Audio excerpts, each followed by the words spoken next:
বন্ধুরা, কাকলি রান্নাঘরে সবাইকে স্বাগত। আজকে আমি করব পটলের খোসা বাটা। তার জন্য কড়াইতে জল দিয়ে দেব। আগে খোসাটা সিদ্ধ করে নেব। অল্প পরিমাণে একটু জল দিয়েছি আর নিয়েছি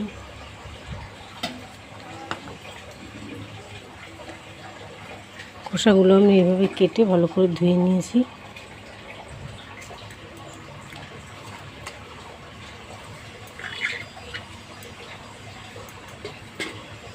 এবার নিয়েছি 5-6 কোয়া রসুন, কয়েকটা কাঁচা লঙ্কা। তোমরা ঝাল বুঝে দিতে পারো, আমি বেশি করেই দিয়েছি।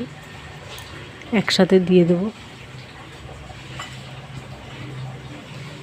সামান্য একটু নুন দিয়ে সিদ্ধ করে নেব। 5 মিনিট মতো ঢাকা দিয়ে রেখে দেবো, তাহলে সিদ্ধ হয়ে যাবে।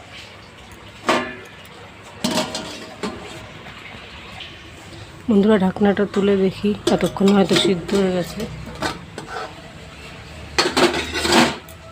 দেখুন, এটা সিদ্ধ হয়ে গেছে। এবার নামিয়ে নেব।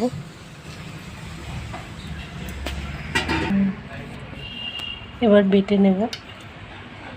বেটে কড়াইতে দিয়ে একটু নাড়তে হবে। দেব সামান্য একটু নুন, যেহেতু আমি আগে একবার নুন দিয়েছি, এবার একটু দেবো।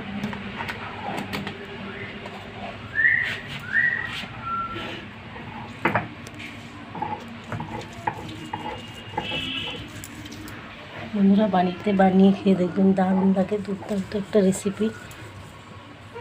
পটলের খোসা বাটা দিয়ে এক থালা ভাত খাওয়া হয়ে যাবে।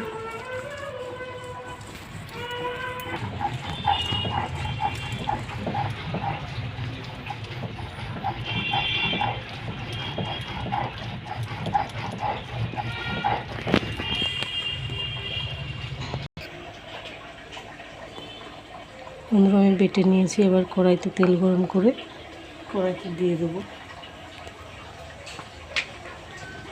কড়াই গরম হয়ে গেছে, একটু তেল দিয়ে নেব।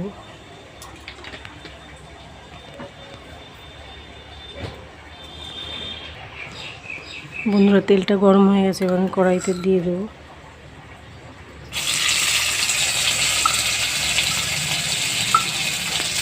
দিয়ে একটু ভাজা ভাজা হয়ে গেলে, দলা পাকিয়ে আসলে নামিয়ে নেব।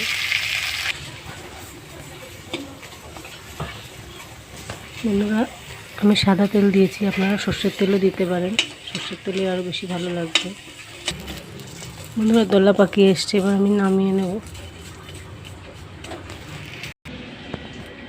নামিয়ে নিয়েছি। বন্ধুরা, কেমন হয়েছে অবশ্যই জানাবেন, আর বাড়িতে তৈরি করে একবার খেয়ে দেখবেন, দারুণ লাগে খেতে।